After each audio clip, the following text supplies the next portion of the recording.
Salut et bienvenue dans cette nouvelle vidéo consacrée à l'identification de la programmation orientée objet. Alors, qu'est-ce que la programmation orientée objet?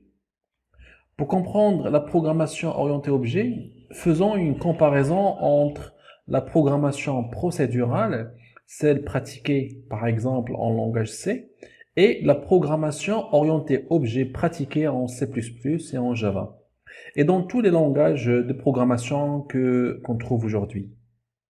Dans la programmation classique ou la programmation procédurale, nous nous focalisons sur l'expression des instructions pour créer un programme accomplissant une tâche. En effet, un programme est une suite longue d'instructions. Voici un exemple d'un programme en C. Dans la programmation orientée objet, nous devons définir les différentes classes constituant notre programme. Donc, l'élément central dans la programmation orientée objet est la classe. Ainsi, notre programme sera constitué de classes. Donc, on voit ici, c'est que nous avons un programme qui est constitué de plusieurs classes.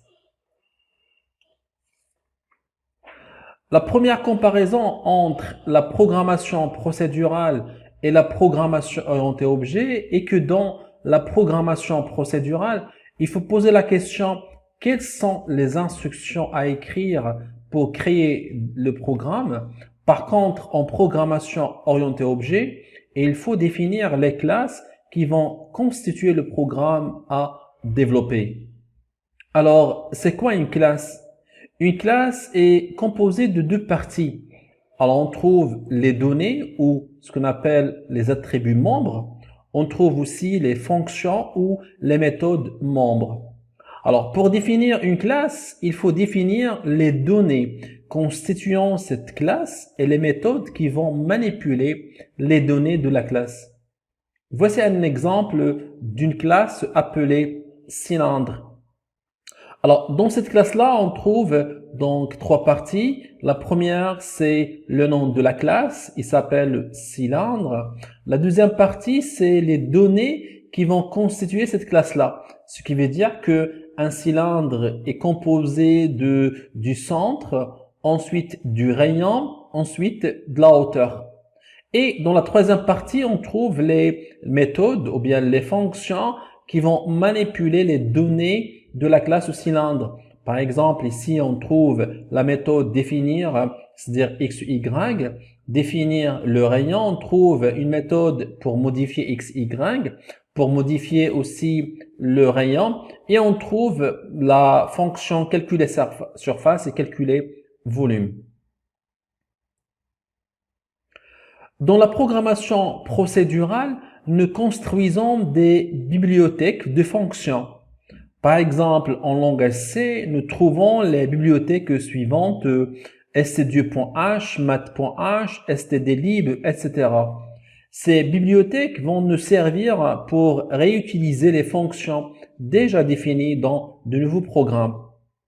Dans la programmation orientée objet, nous construisons des bibliothèques de classe, appelées aussi API pour Application Programming Interface, ou en français interface de programmation d'application. Ces bibliothèques de classe vont nous permettre d'écrire des programmes de façon rapide et fiable. En effet, la programmation orientée objet a beaucoup d'avantages, dont notamment la possibilité de réutilisation des classes. Une autre notion que nous trouvons dans la programmation orientée objet, il s'agit de l'objet. Alors, c'est quoi un objet et quelle est la différence entre une classe et un objet? En programmation orientée objet, notre préoccupation est de définir les classes qui vont composer le programme. Par exemple, nous voulons écrire un programme qui manipule les cylindres. Dans ce cas-là, nous aurons besoin d'une classe appelée cylindre. Cependant, au niveau de la RAM, nous ne trouvons pas la classe cylindre. mais nous devons trouver les données pour chaque cylindre créé. Par exemple, dans la RAM, nous allons créer une variable qui s'appelle cylindre A, qui a les données que vous voyez ici, et on a la variable cylindre 2.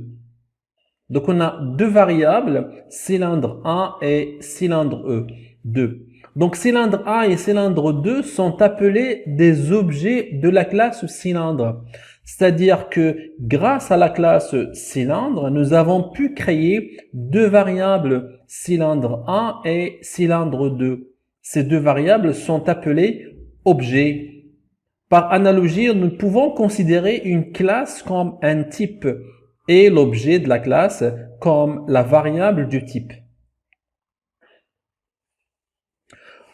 Alors, ici, nous avons un exemple de déclaration d'une variable d'objet de la classe cylindre en C++ et en Java. Donc, comme vous remarquez, on met le nom de la classe suivi des noms des deux variables ou bien des deux objets. Donc, de façon globale, pour déclarer un objet d'une classe, donc on met le nom de la classe suivi du nom de l'objet. Donc, en résumé, dans la programmation procédurale ou la programmation classique, les programmeurs voient leur programme comme de longues listes d'instructions accomplissant une tâche spécifique. Lorsque vous créez un programme orienté objet, vous voyez à la place les objets composant le programme. Par exemple, supposons que vous écrivez un programme qui met en application un logiciel de traitement de texte. Vous pouvez rapidement vous sentir dépassé.